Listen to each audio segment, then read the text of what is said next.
Qui a fait la révolution en Russie en 1917 ? La révolution russe est un événement fondamental du XXe siècle pour au moins deux raisons.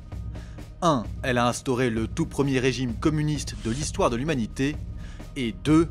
Elle a posé les bases de la guerre froide entre URSS et États-Unis. Bref, sans cette révolution, le XXe siècle aurait été totalement différent. Cette révolution russe, on l'appelle aussi révolution d'octobre. Et le plus souvent, elle est associée à un homme, Lénine. Mais il y a un petit problème. Déjà, la révolution d'octobre commence en mars. Et à ce moment-là, Lénine habite à Zurich, en Suisse. Il n'a pas mis les pieds en Russie depuis plus de 10 ans.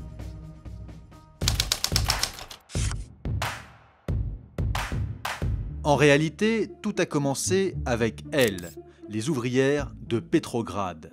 Le 8 mars 1917, pour la journée de la femme, elles descendent dans les rues de la capitale russe. Ces manifestations ont deux origines. D'une part, la Russie est en pleine crise économique, et d'autre part, il y a ça. La Première Guerre mondiale ravage l'ouest du pays et décime l'armée. Les ouvrières de Pétrograd réclament donc du pain et la paix. Mais ce n'est pas tout. Le lendemain, les manifestations se poursuivent et les ouvriers se joignent aux ouvrières. Le mouvement grossit et d'autres franges de la population emboîtent le pas. En face, le régime autocratique du tsar Nicolas II s'inquiète et riposte. L'armée est déployée et le 11 mars, les soldats tirent sur la foule.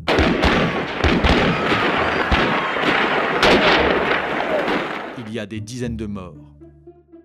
Mais pour certains soldats, cette violence ne passe pas. À leur tour, ils se soulèvent contre le régime et arment les ouvriers. En quelques heures, le centre-ville est aux mains des insurgés.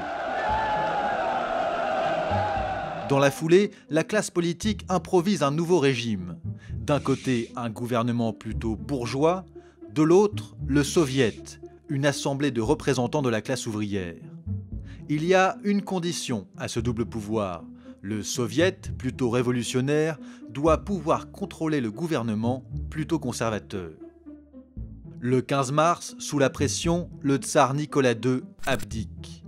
Et c'est ainsi qu'en l'espace d'une seule semaine, le soulèvement populaire amorcé par les ouvrières de Pétrograd a mis fin à 3 siècles de tsarisme autocratique. Mais Lénine, lui, n'est toujours pas là.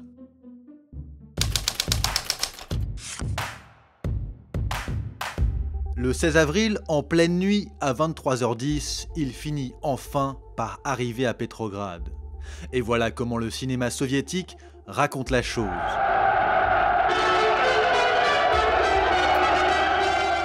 Acclamé par la foule.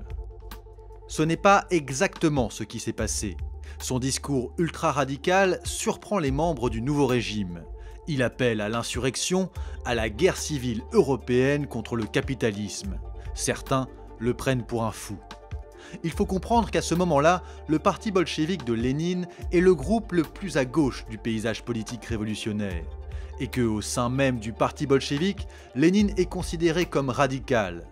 Résultat, les bolcheviks font très peur à la classe politique. Et cet isolement va encore s'aggraver pour Lénine. En juillet, le gouvernement provisoire accuse les bolcheviks de mener des manifestations violentes et va jusqu'à accuser Lénine de travailler comme espion pour l'ennemi allemand. Les bolcheviks sont chassés, isolés, parfois emprisonnés. Dans ce climat tendu, la droite conservatrice essaye de remettre la main sur le pouvoir, à tel point qu'à la fin de l'été, le général conservateur Kornilov tente un putsch à Pétrograd. Mais mal préparé, Kornilov se heurte à la résistance organisée par le Soviet. Le putsch est un échec, en grande partie grâce aux militants bolcheviks qui regagnent en popularité.